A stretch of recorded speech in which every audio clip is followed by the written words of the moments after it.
ನಾರಿ ಶಕ್ತಿ ವಂದನಾ ಮಸೂದೆ ವಿರುದ್ಧ ಮತ ಚಲಾಯಿಸಿರುವುದನ್ನು ಖಂಡಿಸಿ ಮಾನ್ವಿಯಲ್ಲಿ ಜೆಡಿಎಸ್ ಪಕ್ಷದಿಂದ ಬೃಹತ್ ಪ್ರತಿಭಟನೆ ನಡೆಸಿ ಆಕ್ರೋಶ ವ್ಯಕ್ತಪಡಿಸಿದರು. ರಾಯಚೂರು ಜಿಲ್ಲೆಯ ಮಾನ್ವಿ ತಹಶೀಲ್ದಾರ್ ಕಚೇರಿ ಮುಂದೆ ಪ್ರತಿಭಟನೆ ನಡೆಸಿ ಮಾಜಿ ಶಾಸಕ ರಾಜ ವೆಂಕಟಪ್ಪ ನಾಯಕ ಮಾತನಾಡಿ, ಮಹಿಳೆಯರ ಪರವಾಗಿ ಕೇಂದ್ರ ಸರ್ಕಾರ ನಾರಿ ಶಕ್ತಿ ವಂದನಾ ಮಸೂದೆಯನ್ನ ಜಾರಿಗೆ ತರಲು ಮುಂದಾದರೆ ಕಾಂಗ್ರೆಸ್ ಇದಕ್ಕೆ ಬಹುಮತ ಚಲಾಯಿಸಿದೆ, ಮಹಿಳೆಯರ ವಿರೋಧ ನಡೆ ಅನುಸರಿಸಿದೆ ಎಂದು ಆಕ್ರೋಶ ವ್ಯಕ್ತಪಡಿಸಿದರು. ದೇವೇಗೌಡರು ಮತ್ತು ಕುಮಾರಸ್ವಾಮಿ ಅವರು ಮಹಿಳೆಯರು ಪರವಾದ ಯೋಜನೆಯ ಜೊತೆಗೆ ನಾರಿ ಶಕ್ತಿ ವಂದನಾ ಮಸೂದೆ ಮಾಡಬೇಕು ಎಂದು ವಿಚಾರ ಇರುವುದು ನೋಡಿದ್ರೆ ಮಹಿಳೆಯರು ಸಹ ಸಬಲೀಕರಣವಾಗಬೇಕು, ಆದರೆ ಕಾಂಗ್ರೆಸ್ ಮಹಿಳೆಯರ ವಿರೋಧವಾಗಿದೆ ಎಂದು ಜೆಡಿಎಸ್ ಕಾರ್ಯಕರ್ತರು ಕಿಡಿಕಾರಿದರು.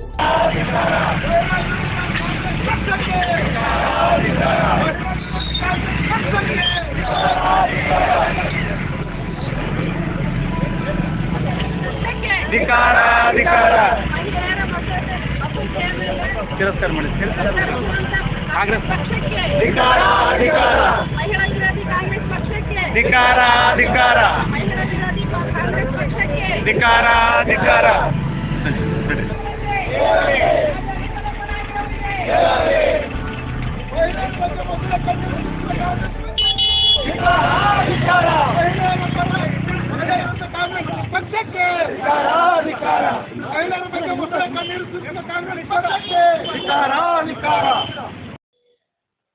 ದೇಶದ ಮಹಿಳಾ ವಿರೋಧಿ ಧೋರಣೆಯನ್ನು ಅನುಸರಿಸತಕ್ಕಂಥ ಕಾಂಗ್ರೆಸ್ ಪಕ್ಷದ ವಿರುದ್ಧ ಇವತ್ತು ಮಾನ್ವಿ ವಿಧಾನಸಭಾ ಕ್ಷೇತ್ರದಲ್ಲಿ ಮಾನ್ವಿ ತಾಲೂಕಿನಲ್ಲಿ ಪ್ರತಿಭಟನೆಯನ್ನು ಹಮ್ಮಿಕೊಳ್ಳುವುದರ ಮೂಲಕ ತಹಶೀಲ್ ಆಫೀಸ್ನಲ್ಲಿ ಇವತ್ತು ಪ್ರತಿಭಟನೆಯನ್ನು ಹಮ್ಮಿಕೊಳ್ತಕ್ಕಂಥ ಕೆಲಸ ಇವತ್ತು ನಾವು ಮಾಡ್ತಾ ಇದ್ದೀವಿ. ನಿಮಗೆಲ್ಲ ಮೊನ್ನೆ ಗೊತ್ತಿರತಕ್ಕಂಥ ವಿಚಾರ ಏನಪ್ಪ ಅಂದರೆ, ಲೋಕಸಭೆಯಲ್ಲಿ ಕಾಂಗ್ರೆಸ್ ಪಕ್ಷದ ನೇತೃತ್ವ ವಹಿಸಿರ್ತಕ್ಕಂಥ ವಿರೋಧ ಪಕ್ಷಗಳು ಏನು ಸನ್ಮಾನ್ಯ ನರೇಂದ್ರ ಮೋದಿಯವರು ಮಹಿಳಾ ಮೀಸಲಾತಿಯ 33% ಮಹಿಳಾ ಮೀಸಲಾತಿಯ ಏನಪ್ಪ ಅಂದರೆ ಜಾರಿ ತರಬೇಕೆಂಬ ಒಂದು ಉದ್ದೇಶದಿಂದ ಲೋಕಸಭೆಯಲ್ಲಿ ಮಂಡನೆ ಮಾಡಿದಂಥ ಬಿಲ್ಲನ್ನು ವಿರೋಧಿಸಿ ಇವತ್ತು ಮಹಿಳೆಯರಿಗೆ ದ್ರೋಹ ಬಗೆತಕ್ಕಂಥ ಕೆಲಸ ಇವತ್ತು ಕಾಂಗ್ರೆಸ್ ಪಕ್ಷ ನೇತೃತ್ವದ ವಿರೋಧ ಪಕ್ಷಗಳು ಮಾಡಿದ್ದಾವೆ ಎಂಬ ಮಾತುಗಳನ್ನು ಈ ಸಂದರ್ಭದಲ್ಲಿ ಹೇಳಲಿಕ್ಕೆ ಇಷ್ಟಪಡ್ತೀನಿ. ಇವತ್ತು ಮಹಿಳಾ ವಿರೋಧಿ ಧೋರಣೆಯನ್ನು ಕಾಂಗ್ರೆಸ್ ಪಕ್ಷ ಮೊದಲಿಂದಲೂ ಅನುಸರಿಸಿಕೊಂಡು ಬರ್ತಾ ಇದೆ. ಮಹಿಳೆಯರಿಗೆ ಏಳಿಗೆನೇ ಇಲ್ಲ. ಕಾಂಗ್ರೆಸ್ ಪಕ್ಷದಲ್ಲಿ ಸುಮಾರು 60 ವರ್ಷ 70 ವರ್ಷ ಈ ದೇಶ ಆಳಿದಂಥ ಕಾಂಗ್ರೆಸ್ ಪಕ್ಷ ಮಹಿಳೆಯರಿಗೆ ಸೂಕ್ತವಾದ ಸ್ಥಾನಮಾನ ನೀಡುವಲ್ಲಿ ಸಂಪೂರ್ಣ ವಿಫಲರಾಗಿದ್ದಾರೆ ಎಂಬ ಮಾತುಗಳನ್ನು ಈ ಸಂದರ್ಭದಲ್ಲಿ ಹೇಳಲಿಕ್ಕೆ ಇಷ್ಟಪಡ್ತೀನಿ. ಸನ್ಮಾನ್ಯ ದೇವೇಗೌಡರು 1994ರಲ್ಲಿ ಮಹಿಳೆಯರಿಗೆ ಇವತ್ತು ಸ್ಥಳೀಯ ಸಂಸ್ಥೆಯ ಚುನಾವಣೆಯಲ್ಲಿ ಇವತ್ತು ಪುರಸಭೆ ಇರ್ಬೋದು, ನಗರಸಭೆ ಇರ್ಬೋದು, ಪಟ್ಟಣ ಪಂಚಾಯತಿ ಇರ್ಬೋದು, ಗ್ರಾಮ ಪಂಚಾಯತಿ, ಜಿಲ್ಲಾ ಪಂಚಾಯತಿ, ತಾಲೂಕು ಪಂಚಾಯತಿಯಲ್ಲಿ ನಾವು ಯಾರು ಕೇಳಿಲ್ಲ ಮೀಸಲಾತಿ ಕೊಡಬೇಕಂತೇಳಿ ದೇವೇಗೌಡರು ದೂರದೃಷ್ಟಿಯನ್ನು ಇಟ್ಕೊಂಡು 50% ಮೀಸಲಾತಿಯನ್ನು ಜಾರಿಗೆ ತಂದಿದ್ದು ತಮಗೆಲ್ಲ ಗೊತ್ತಿರತಕ್ಕಂಥ ವಿಚಾರ. 50% ಅಂದಿನಿಂದಲೂ ಇಂದಿನವರೆಗೂ ಇವತ್ತು ಮಹಿಳೆಯರಿಗೆ ಮೀಸಲಾತಿ ಇವತ್ತು ಸ್ಥಳೀಯ ಸಂಸ್ಥೆ ಚುನಾವಣೆಗಳಲ್ಲಿ ಮೀಸಲಾತಿ ಕೊಡ್ತಕ್ಕಂಥ ಕೆಲಸ ಇವತ್ತು ಆಗಿದೆ. ಇವತ್ತು ರಾಜ್ಯದಲ್ಲಿ ವಿಧಾನಸಭೆ ಇರ್ಬೋದು, ಲೋಕಸಭೆ ಇರ್ಬೋದು, ಇವತ್ತು ಸನ್ಮಾನ್ಯ ದೇವೇಗೌಡರು ಪ್ರಧಾನಮಂತ್ರಿಗಳಾಗಿದ್ದಾಗ 33% ಮಹಿಳೆಯರಿಗೆ ಮೀಸಲಾತಿ ಕೊಡಬೇಕೆಂಬ ಒಂದು ಉದ್ದೇಶದಿಂದ ಈ ಮೀಸಲಾತಿ ಬಿಲ್ಲನ್ನು ಅಂದಿನ ಪ್ರಧಾನಮಂತ್ರಿಗಳಾಗಿರ್ತಕ್ಕಂಥ ಸನ್ಮಾನ್ಯ ದೇವೇಗೌಡರು ಲೋಕಸಭೆಯಲ್ಲಿ ಮಂಡಿಸಿದ್ದು ತಮಗೆಲ್ಲ ಗೊತ್ತಿರತಕ್ಕಂಥ ವಿಚಾರ. ಇವತ್ತು ಅವತ್ತು ಬಿದ್ದೋಯ್ತು ಬಿಲ್ಲು. ಇವತ್ತು ಸಹ ಮೊನ್ನೆ ನರೇಂದ್ರ ಮೋದಿಯವರ ನೇತೃತ್ವದ ಇವತ್ತು ಏನಪ್ಪ ಅಂದರೆ ಸರ್ಕಾರದಲ್ಲಿ ಇವತ್ತು ಮಹಿಳೆಯರಿಗೆ 30% ಮೀಸಲಾತಿಯನ್ನು ಜಾರಿಗೆ ತರಬೇಕು. ಮಹಿಳೆಯರಿಗೆ ಮೀಸಲಾತಿ ತಂದರೆ ಮಹಿಳೆಯರಿಗೆ ಏನಾದರೂ ಸಮಾನತೆ ಬರ್ತದೆ, ಅವರಿಗೆ ಶಕ್ತಿ ತುಂಬಂಗೆ ಆಗ್ತದೆ. ಅವರಿಗೂ ಸಹ ಸರಿ ಸಮಾನವಾಗಿ ಇವತ್ತು 50% 50% ಮಹಿಳೆಯರು ಸಹ ಇವತ್ತು ನಮ್ಮ ದೇಶದಲ್ಲಿ ವಾಸ ಮಾಡ್ತಾ ಇರ್ತಕ್ಕಂಥದ್ದು ತಮಗೆಲ್ಲ ಜನಸಂಖ್ಯೆ ಇರತಕ್ಕಂಥದ್ದು ತಮಗೆಲ್ಲ ಗೊತ್ತಿರತಕ್ಕಂಥ ವಿಚಾರ. ಆ ಒಂದು ಉದ್ದೇಶ ಇಟ್ಕೊಂಡು ಸನ್ಮಾನ್ಯ ನರೇಂದ್ರ ಮೋದಿಯವರ ನೇತೃತ್ವದ ಏನಪ್ಪ ಅಂದರೆ UPA ಸರ್ಕಾರ, NDA ಸರ್ಕಾರ, ಇವತ್ತು ಇಂಡಿಯಾ ಸರ್ಕಾರ ಇವತ್ತು ತಂದಿರತಕ್ಕಂಥ NDA ಸರ್ಕಾರ ತಂದಿರತಕ್ಕಂಥ ಬಿಲ್ಲನ್ನು ಇವತ್ತು ಇಂಡಿಯಾ ಸರ್ಕಾರ ವಿರೋಧ ಮಾಡಿ ಇವತ್ತು ಬಿಲ್ಲನ್ನು ಲೋಕಸಭೆಯಲ್ಲಿ ಮತ್ತು ವಿಧಾನಸಭೆಯಲ್ಲಿ ಸಿಗ್ತಕ್ಕಂಥ ಮಹಿಳೆಯರಿಗೆ ಸಿಗ್ತಕ್ಕಂಥ ಸ್ಥಾನಮಾನಗಳಿಗೆ ಇವತ್ತು ಧಕ್ಕೆ ತರತಕ್ಕಂಥ ಹಕ್ಕನ್ನು ಕಸಿದುಕೊಳ್ಳತಕ್ಕಂಥ ಕೆಲಸ ಇವತ್ತು ಕಾಂಗ್ರೆಸ್ ಪಕ್ಷದ ನೇತೃತ್ವದ ಸರ್ಕಾರಗಳು ಮಾಡಿದ್ದು ತಮಗೆಲ್ಲ ಗೊತ್ತಿರತಕ್ಕಂಥ ವಿಚಾರ. ಇವತ್ತು ಬಿಲ್ ಪಾಸ್ ಆಗಿದ್ರೆ ಏನಾಗ್ತಿತ್ತು, ರಾಜ್ಯದಲ್ಲಿ 28 ಲೋಕಸಭಾ ಸ್ಥಾನಗಳಿದ್ದಾವೆ, 42 ಸ್ಥಾನಗಳಾಗ್ತಾ ಇದ್ವು. ಮಹಿಳೆಯರಿಗೆ 33% ಅಂದರೆ ಸುಮಾರು ಎಷ್ಟಪ್ಪ 15 ಸ್ಥಾನಗಳು ಮಹಿಳೆಯರಿಗೆ ಲೋಕಸಭಾ ಚುನಾವಣೆಯಲ್ಲಿ ಸ್ಥಾನಗಳು ಸಿಗ್ತಕ್ಕಂಥ ಕೆಲಸ ಇವತ್ತು ಆಗ್ತಾ ಇತ್ತು. ಇವತ್ತು ನೀವೆಲ್ಲ ಇವತ್ತು ಈ ಒಂದು ಧೋರಣೆಯನ್ನು, ಕಾಂಗ್ರೆಸ್ ಪಕ್ಷದ ಧೋರಣೆಯನ್ನು ನಾವು ಮಾನ್ವಿ ವಿಧಾನಸಭಾ ಕ್ಷೇತ್ರದಲ್ಲಿ ಇವತ್ತು ಸಿರವಾರ ತಾಲೂಕು ಮಾನ್ವಿ ತಾಲೂಕನ ಎಲ್ಲ ಮಹಿಳೆಯರು ಸೇರಿ ಇವತ್ತು ಖಂಡಿಸ್ತಕ್ಕಂಥ ಕೆಲಸ ಇವತ್ತು ನಾವು ಮಾಡ್ತಾ ಇದ್ದೀವಿ ಎಂಬ ಮಾತುಗಳನ್ನ ಈ ಸಂದರ್ಭದಲ್ಲಿ ಹೇಳಲಿಕ್ಕೆ ಇಷ್ಟಪಡ್ತೀನಿ. ಇವತ್ತು ಕಾಂಗ್ರೆಸ್ ಪಕ್ಷ ಮೊದಲಿಂದನೂ ಅಭಿವೃದ್ಧಿ ವಿರೋಧಿ, ಮಹಿಳಾ ವಿರೋಧಿ, ಎಲ್ಲ ಏನಪ್ಪ ಅಂದ್ರೆ ಯಾವುದೇ ಅಭಿವೃದ್ಧಿ ಕೆಲಸಗಳು ಇವತ್ತು ಆಗ್ತಾ ಇಲ್ಲ ಕಾಂಗ್ರೆಸ್ ಪಕ್ಷದ ಸರ್ಕಾರದಲ್ಲಿ. ನೀವು ನೋಡ್ತಾ ಇದ್ದೀರಿ, ಮಾನ್ವಿಯಲ್ಲಿ ಬೋಸರಾಜ್ ಅವರು 10 ವರ್ಷ ಸರ್ಕಾರ, 10 ವರ್ಷ ಶಾಸಕರಾಗಿದ್ರು. ಅಂಪೈ ಸೌಕರ್ ಅವರು 15 ವರ್ಷ ಸರ್ಕಾರ, ಇವತ್ತು ಶಾಸಕರಾಗಿದ್ರು.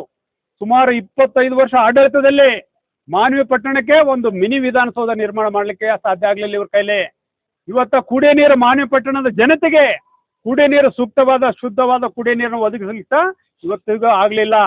ಇವತ್ತು 25 ವರ್ಷ ಆಡಳಿತ ಕೊಟ್ಟಿರ್ತಕ್ಕಂಥ ನಮ್ಮ ಮಾನ್ವಿ ವಿಧಾನಸಭಾ ಕ್ಷೇತ್ರದ ಜನತೆ ಇವತ್ತು ಬಹಳ ಸಂಕಷ್ಟಕ್ಕೊಳಗಾಗಿದ್ದಾರೆ. ಹೆಣ್ಣನ್ನು ಕಲಿತರೆ ಶಾಲೆಯನ್ನು ತೆರೆದಂತೆ ಅಂತಕ್ಕಂಥ ಒಂದು ಮಾತನ್ನು ಕೇಳ್ತಿದ್ದೀವಿ ನಾವೆಲ್ಲ.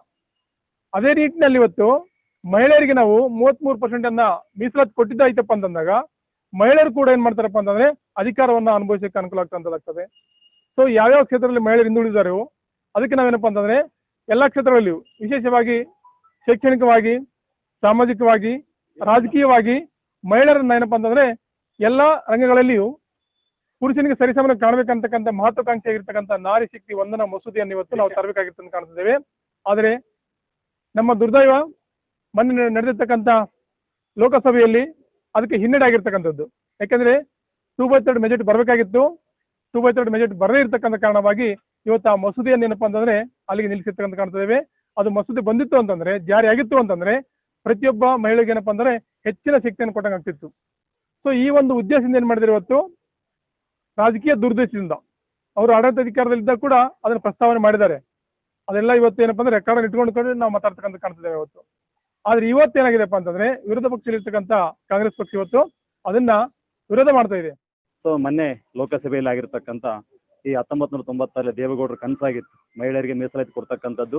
33% ರಾಜಕೀಯವಾಗಿ ಮೀಸಲಾತಿ ಕೊಟ್ರೆ ಎಲ್ಲ ಮಹಿಳೆಯರ ಸಬಲೀಕರಣ ಆಗ್ತಕ್ಕಂಥದ್ದಾಗ್ತದೆ, ಮಹಿಳೆಯರಿಗೆ ಒಳ್ಳೆ ಶಿಕ್ಷಣ ಸಿಗ್ತಕ್ಕಂಥದ್ದಾಗ್ತದೆ, ಮಹಿಳೆಯರ ಅಭಿವೃದ್ಧಿಗೆ ಕಾರಣ ಆಗ್ತಕ್ಕಂಥದ್ದನ್ನ ಅಂದು ದೇವೇಗೌಡರು 96ರಿಂದ ಪ್ರಾರಂಭಿಸಿರ್ತಕ್ಕಂಥ ಹೋರಾಟಕ್ಕೆ ನೆಕ್ಸ್ಟ್ ಅಟಲ್ ಬಿಹಾರಿ ವಾಜಪೇಯಿ ಅವರು ಆಗಿರ್ಬೋದು, ಈಗಿರ್ತಕ್ಕಂಥ NDA ಸರ್ಕಾರ, ನಮ್ಮ ಮೈತ್ರಿಕೂಟ ಭಾಗವಾಗಿರ್ತಕ್ಕಂಥ NDA ಸರ್ಕಾರದ ಜನಪ್ರಿಯ ಪ್ರಧಾನಮಂತ್ರಿಗಳಾಗಿರ್ತಕ್ಕಂಥ ನರೇಂದ್ರ ಮೋದಿಜಿ ಅವರು ಮೊನ್ನೆ ಲೋಕಸಭೆಯಲ್ಲಿ ಮಂಡಿಸಿ ಅದರ ಒಪ್ಪಿಗೆ ಬಿಡ್ತಕ್ಕಂಥ ಕೆಲಸಕ್ಕೆ ಮಾಡಿದ್ರು. 2/3 545 ನಮ್ದೇನು ಲೋಕಸಭೆ ಸದಸ್ಯರು ಇರ್ತಕ್ಕಂಥದ್ರಲ್ಲಿ ಬೇಕಾಗಿರ್ತಕ್ಕಂಥ ಬಹುಮತ ಬೇಕಾಗಿತ್ತು.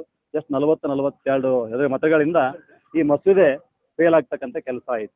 ಇದು ಗೊತ್ತಾಗ್ತಾ ಇದೆ, ಕಾಂಗ್ರೆಸ್ ಸರ್ಕಾರ ಕರ್ನಾಟಕ ರಾಜ್ಯದಲ್ಲಿದೆ, ನಾವು ಮಹಿಳೆಯರ ಪರವಾಗಿದ್ದೀವಿ. ನಿನ್ನೆ ಸಹ ಸಿದ್ದರಾಮಯ್ಯ ಸಾಹೇಬರು ಕರ್ನಾಟಕ ಮುಖ್ಯಮಂತ್ರಿಗಳು ಹೇಳ್ತಾ ಇದ್ರು, ನಾವೆಲ್ಲ ಮಹಿಳೆಯರ ಪರವಾಗಿದ್ದು ಮಹಿಳೆಯರಿಗೆ 2,000 ರೂಪಾಯಿ ದುಡ್ಡು ಕೊಡ್ತಕ್ಕಂಥ ಕೆಲಸ ಮಾಡ್ತೀವಿ ಅಂತ ಕರ್ನಾಟಕ ರಾಜ್ಯ ಸರ್ಕಾರ ಹೇಳ್ತಾ ಇದೆ. ಆದ್ರೆ ದೇಶದಲ್ಲಿ ಇರ್ತಕ್ಕಂಥ ರಾಹುಲ್ ಗಾಂಧಿ ನೇತೃತ್ವದ ಇಂಡಿ ಒಕ್ಕೂಟ ಈ ಮಹಿಳಾ ಮೀಸಲಾತಿ ವಿರುದ್ಧ ಮತ ಚಲಾಯಿಸಿರ್ತಕ್ಕಂಥ ನೋಡಿದ್ರೆ ಭಾರತ ದೇಶದಲ್ಲಿ ಇರ್ತಕ್ಕಂಥ ಮಹಿಳೆಯರಿಗೆ ಕಾಂಗ್ರೆಸ್ ಪಕ್ಷ ಏನಾಗ್ತದೆ ಜಸ್ಟ್ ತುಪ್ಪ ಆಗ್ತಕ್ಕಂಥ ಕೆಲಸ ಆಗ್ತದೆ ಹೊರತು ಮಹಿಳೆಯರ ಅಭಿವೃದ್ಧಿಗಾಗಿ ಮಾಡ್ತಕ್ಕಂಥ ಕೆಲಸ ಮಾಡಲ್ಲ. ಮುಂದಿನ ದಿನಮಾನಗಳಲ್ಲಿ ಏನಾಗಿರ್ತಕ್ಕಂಥ ಸೋಲು, ಈಗ ಮಹಿಳಾ ಮೀಸಲಾತಿ ಸೋಲು ಆಗಿರ್ಬೋದು, ಒಂದಲ್ಲ ಒಂದಿನ ಈ ಕಾಂಗ್ರೆಸ್ ಪಕ್ಷ ದೇಶದಲ್ಲಿ ಮಹಿಳೆಯರಿಂದನೇ ನಿರ್ನಾಮ ಆಗ್ತಕ್ಕಂಥ ಕೆಲಸ ಆಗ್ತದೆ. ಮುಂದೆ ಈ ದೇಶದಲ್ಲಿ ಕಾಂಗ್ರೆಸ್ ಪಕ್ಷ ಇತ್ತು ಅಂತಕ್ಕಂಥ ಇತಿಹಾಸ ಆಗ್ತಕ್ಕಂಥ ಮಾತನ್ನು ಹೇಳ್ತಾ ಒಂದೆರಡು ಮಾತು. ಇವತ್ತಿನ ದಿನ ನಾರಿ ಶಕ್ತಿ ಅಂದ್ರೆ ಹೆಣ್ಣೊಂದು ಕಲಿತಾರೆ ಸಾಲಿಯೊಂದು ತರದೆ ಅಂತ ನಮ್ಮ ಹಿರಣ್ ಸರ್ ಹೇಳಿದ್ರು. ಆದ್ರೆ ಹೆಣ್ಮಕ್ಳನ್ನ ಕಾಂಗ್ರೆಸ್ ಸರ್ಕಾರ ಏನ್ ಮಾಡಕತ್ತದ, ಅಡಿಗೆ ಮನೆಗೆ ಮಾತ್ರ ಸೀಮಿತ ಮಾಡಿಬಿಡಕತ್ತದ. 2,000 ರೂಪಾಯಿ ಕೊಟ್ರ ಆಯ್ತಪ್ಪ, ಆಯ್ತಾರ ಅಡಿಗೆ ಮನೆಗೆ ಇರ್ತಾರಂತ. 2,000 ರೂಪಾಯಿ ಯಾವ ಮಹಿಳೆನೂ ಕೇಳಿಲ್ಲ. ಇವತ್ತಿನ ದಿನ ರಾಜಕೀಯವಾಗಿ ಒಂದು ದೊಡ್ಡ ಮಟ್ಟದ ಒಂದು ಮಹಿಳೆಯರಿಗೆ ಮೀಸಲಾತಿ ತರ್ಬೇಕಂತ 1996ರಲ್ಲಿ ದೇವೇಗೌಡರು ಕನಸು ಕಂಡಿದ್ರು. 1996ರಲ್ಲೇ ಈ ಮಸೂದೆನ ಜಾರಿಗೆ ತರ್ಬೇಕಂತ ಬಹಳ ಮಹತ್ವರವಾದ ನಿರ್ಧಾರ ಮಾಡಿದ್ರು. ಅವತ್ತಿನ ದಿನನೂ ಕಾಂಗ್ರೆಸ್ ಆ ಒಂದು ನಿರ್ಧಾರನ ಹತ್ತಿಕ್ಕಂತ ಕೆಲಸ ಮಾಡಿತ್ತು. ಈ ಕಾಂಗ್ರೆಸ್ ಏನಾದಂದ್ರೆ ಹೆಸರಿಗೆ ಮಹಿಳೆಯರಿಗೆ ನಾವು ಭಾಗ್ಯ ಕೊಟ್ಟಿವಿ, ಭಾಗ್ಯ ಬೆಂಕಿ ಹಚ್ಬೇಕು. ಹೆಣ್ಮಕ್ಳಿಗೆ ಮೊದಲು ಒಳ್ಳೆ ಸ್ಥಾನಮಾನ ಕೊಡ್ರಿ, ರಾಜಕೀಯವಾಗಿ ಸ್ಥಾನಮಾನ. ಇದನ್ನ ಹೆಣ್ಮಕ್ಳನ್ನ ಎಂತ ಒಂದು ಶಕ್ತಿನ ನೀವು ಹತ್ತಿಕ್ಕಿರಿ ಅಂತ ಏನಾದ್ರೂ ಸ್ವಲ್ಪ ವಿಚಾರ ಮಾಡ್ಬೇಕು. ಇವತ್ತೇನು ಮಹಿಳೆಯರು ಓಟ್ ಹಾಕ್ಸಕ್ ಅಷ್ಟೇ ಬೇಕಾ? ಮಹಿಳೆಯರು ಯಾಕೆ ಅಧಿಕಾರ ಮಾಡಬಾರ್ದ? ಮಹಿಳೆಯರು ಶಾಸಕರಾಗಬಾರ್ದ? ಮಹಿಳೆಯರು ಸಚಿವರಾಗಬಾರ್ದ? ಯಾಕೆ ಆಗ್ಬಾರ್ದು? ಇವತ್ತಿನ ದಿನ ದೇವೇಗೌಡರು ಎಷ್ಟು ಮಹಿಳೆಯರಿಗೆ ಒಂದು ಒಳ್ಳೆ ಅವಕಾಶಗಳು ಕೊಡ್ತಾರಂತ ಅನ್ನೋದಕ್ಕೆ ನಮ್ಮ ಪಾರ್ಟಿಯಲ್ಲಿ ಚಿಹ್ನೆನೇ ಮಹಿಳೆಯನ್ನಿಟ್ಟಾರ. ನಮ್ಮ ಸನ್ಮಾನ್ಯ ಶ್ರೀ HD ದೇವೇಗೌಡರು ಮಾಜಿ ಪ್ರಧಾನಿಗಳು ಹಾಗೂ ಮತ್ತು HD ಕುಮಾರಸ್ವಾಮಿ ಅವರು ಮಾಜಿ ಮುಖ್ಯಮಂತ್ರಿಗಳು ಹಾಗೂ ಈಗ ಹಾಲಿ ಬೃಹತ್ ಕೈಗಾರಿಕಾ ಸಚಿವರು. ಅವ್ರು ಇವತ್ತಿನ ದಿನ ಹೆಣ್ಮಕ್ಳು ನಿಜವಾಗ್ಲೂ ಇವತ್ತೇನಾದ್ರೂ ನಾವು JDS ಪಕ್ಷದಾಗ ಇದೀವಿ ಅಂತಂದ್ರೆ ಅದಕ್ಕೆ ಕಾರಣನೇ ದೇವೇಗೌಡರು, ಕುಮಾರಣ್ಣವರು ಹಾಗೂ ನಾವ್ರ ರಾಜಾ ವೆಂಕಟಪ್ಪ ನಾಯಕ್ ಸರ್ ಅವರು. ಮಹಿಳೆಯರಿಗೆ ಒಂದು ಒಳ್ಳೆ ಆದ್ಯತೆ, ನಮ್ಮ JDS ಪಕ್ಷದಾಗ ಇದ್ದಂಗ ಎಲ್ಲಿ ಮಹಿಳೆಯರಿಗೆ ಒಂದು ಗೌರವ ಕೊಡೋದಿಲ್ಲ.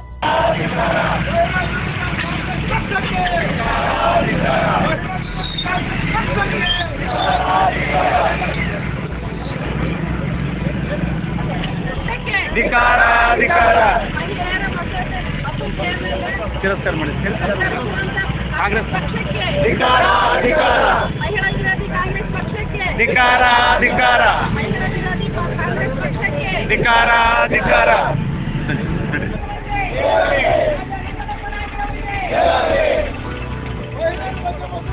ವರದಿ ಶಫೀಕ್ ಹುಸೇನ್ ಮಾನವಿ.